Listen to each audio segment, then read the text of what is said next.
তো আলহামদুলিল্লাহ মোটামুটি আমরা আসার আগেই অনেক ঘাস কাটা হয়ে গিয়েছে, অল্প কিছু ঘাস বাকি ছিল, কিন্তু সমস্যা হচ্ছে এই ঘাসগুলিকে এখন এই নসিমনের মধ্যে সাজাতে হবে। কিন্তু আমরা কেউই ফুল হাতা শার্ট বা জামা পরে আসিনি, যে কারণেই হচ্ছে এই ঘাসগুলিকে সজীব মামার একাই নিতে হচ্ছিল। তো সজীব মামাকে আমি বললাম যে আপনি একা একা যতটুকু পারেন নেন, এবং সবুজ ভাইকে বললাম যে ভাই আমাকে একটা শার্ট এনে দেন। সবুজ ভাই একটা ফুল হাতা শার্ট আমাকে এনে দিলেন, এবং ওই শার্টটা পরে সজীব মামার সাথে আমি নিজে ওই ঘাসগুলিকে এনে এনে নসিমনের মধ্যে সাজাচ্ছিলাম। তো ঘাসগুলি সাজানোর পর সুন্দর করে ঘাসগুলিকে নসিমনের উপর আমরা বেঁধে নিয়েছি, কারণ রাস্তাটা এমন একটা ভালো না, আমাদের অনেক দূর পর্যন্ত যেতে হবে, যে কারণে খুব সুন্দর করে বাঁধতে হয়েছে এটা আমাদেরকে। সেই সাথে আমরা যেহেতু অনেক মানুষ একসাথে এসেছি, তাই আমাদের নসিমনের মধ্যেই যেতে হবে, কারণ ভ্যানের মধ্যে পর্যাপ্ত পরিমাণে জায়গা না থাকার কারণে আমাদের অবস্থান হয়েছে বা আমাদের জায়গা হয়েছে নসিমনের উপরে।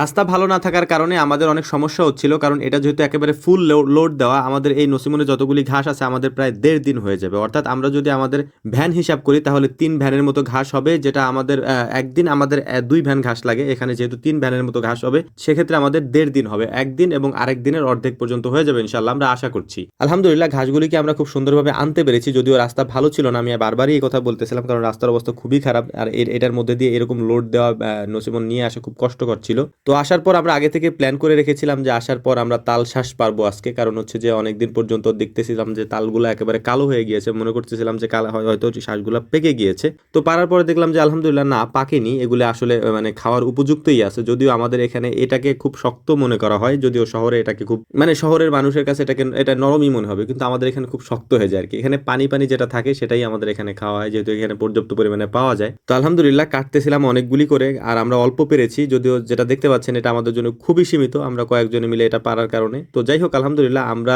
এখন আমাদের যে ঘাসগুলি ছিল সেগুলিকে সজীব ওদিকে কাটতেছিল। তো ঘাসগুলি এত পরিমাণে হয়েছে, যেটা আসলে বললাম যে 1.5 দিন পর্যন্ত হয়ে যাবে, আমরা একদিনের ঘাস রাখতে পারি আমাদের এখানে, কিন্তু 1.5 দিনের হলে তো সেটা বেশি হয়ে যায় আর কি। তো যাই হোক বিকালবেলা আমাদের আরেকটা কাজ ছিল গুরুত্বপূর্ণ, সেটা হচ্ছে যে আমরা খড় দেখতে গিয়েছিলাম। আমরা যেখানে গিয়েছিলাম খড় দেখতে, এটা হচ্ছে আমার ফুপু বাড়ির ওইদিকে। তো ওখানে যাওয়ার পর খড় দেখলাম, তো খড়ের দাম আমরা জিজ্ঞেস করলাম, হয়তো পালাটা আপনারা দেখতে পাচ্ছেন, এই পালাটাকে আমরা জিজ্ঞেস করলাম, 2টা পালা ছিল, তো 2টা পালা মিলে উনি আমাদের কাছে 50,000 টাকা চেয়েছে। তো আমরা ওনাকে একটা